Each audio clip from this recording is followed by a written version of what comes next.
जी, तो अब हम करने जा रहे हैं क्वेश्चन नंबर 5, 1.5 एक्सरसाइज है। और अब हम देखेंगे कि ये दो जो हमारे पास मैट्रिक्स दिए हुए हैं, क्या ये आपस में ज़रबी माकूस हैं या नहीं हैं। सबसे पहले तो हमें ये निशानी पता चलनी चाहिए कि ये आपस में ज़रबी माकूस होते कौन से मैट्रिक्स हैं। ऐसे दो मैट्रिक्स जिनको मल्टीप्लाई करने से, ज़रब देने से आंसर जो है वो वहदानी कालब आ जाए। वहदानी कालब हम ऑलरेडी पढ़ चुके हैं, जिसे हम आइडेंटिटी मैट्रिक्स भी कहते हैं। वहदानी कालब वो जो होता है 1 0 0 1, इसे हम आइडेंटिटी मैट्रिक्स भी कहते हैं। अगर आंसर ज़रब देने से ये आ जाए तो फिर वो क्या होंगे, एक दूसरे के ज़रबी माकूस होंगे। अगर इसके अलावा कोई आंसर आता है तो वो हमारे पास क्या आ जाएगा कि ये एक दूसरे के ज़रबी माकूस नहीं है। तो अब हम देखते हैं, ज़रब देने का असूल सेम वही है। इस रो को पकड़ें, इस कॉलम के साथ हम ज़रब देंगे तो 3 ज़रब 7। दरमियान में मैंने कहा था मल्टीप्लाई करते हुए प्लस, और ये अब आ जाएगा 5 ज़रब -4, माइनस का 4। इसी तरह इसी रो को इस कॉलम के साथ हम ज़रब देंगे, ये 3 ज़रब -5 जमा 5 ज़रब 3 आ जाएगा। ये हमारे पास आ रही जी इनकी मल्टीप्लिकेशन।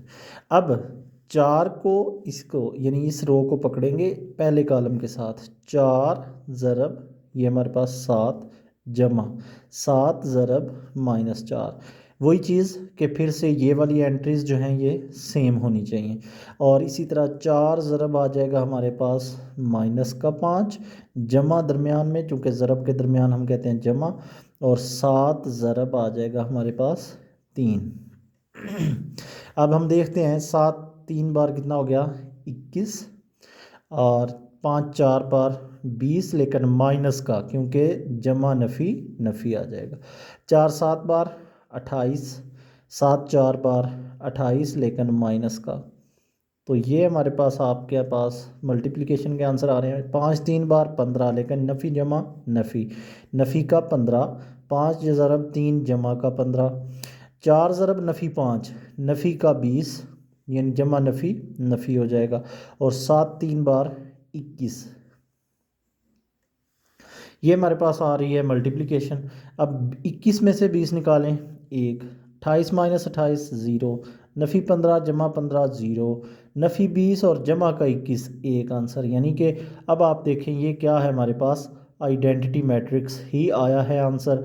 यानी फिर ये दोनों हम कहते हैं these both are the multiplicative inverse of each other, यानी हम कहते हैं ये दोनों ज़रबी माकूस हैं, क्योंकि इनका आंसर जो है वो वहदानी कालब आ गया 1 0 0 1 वाला।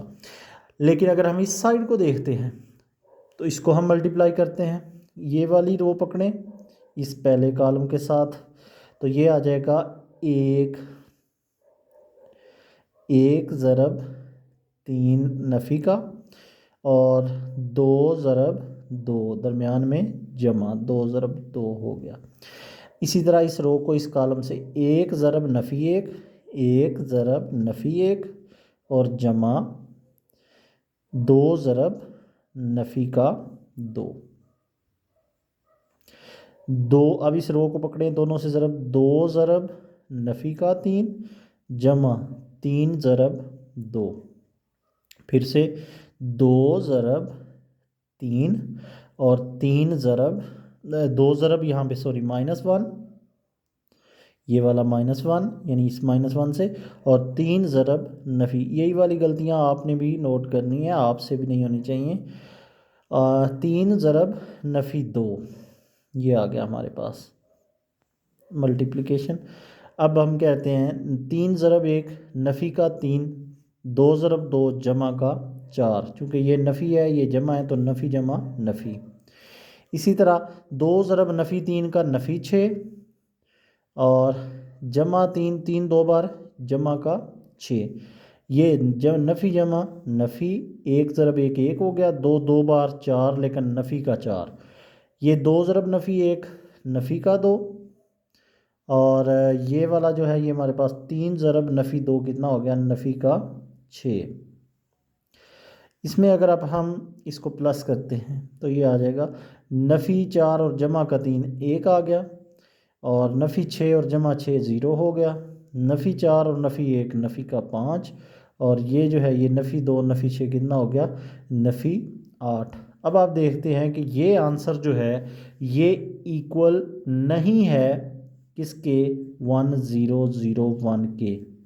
इसलिए ये दोनों जो हैं ये मैट्रिक्स आपस में हम कहते हैं कि ये ज़रबी माकूस नहीं है, यानी these are not multiplicative inverse. ये दोनों एक दूसरे का मल्टीप्लिकेटिव इन्वर्स नहीं है।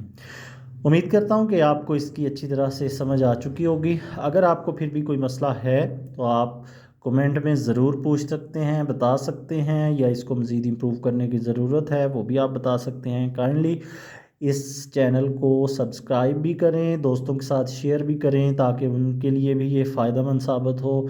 और इंशाल्लाह मुझे उम्मीद है कि आपको बहुत अच्छी तरह से इसकी समझ आई होगी। लेकिन अगर फिर भी कोई प्रॉब्लम है तो वो आप कमेंट में बता सकते हैं।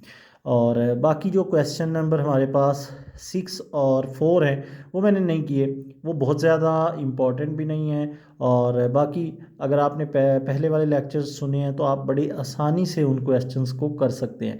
लेकिन अगर किसी स्टूडेंट को फिर भी उन क्वेश्चंस के हवाले से कोई कन्फ्यूजन है तो वो भी अपने कमेंट्स में मुझे बता सकता है। इंशाल्लाह मैं कोशिश करूँगा कि टाइम मिल जाए तो फिर मैं उनका भी जो है वो सॉल्यूशन अपलोड कर दूँगा। और ज़रूर अपनी राय से आगाह करें कि आपको ये लेक्चर कैसा लगा और इसमें क्या इम्प्रूवमेंट्स की अभी मज़ीद ज़रूरत है। बहुत शुक्रिया। अल्लाह हाफ़िज़।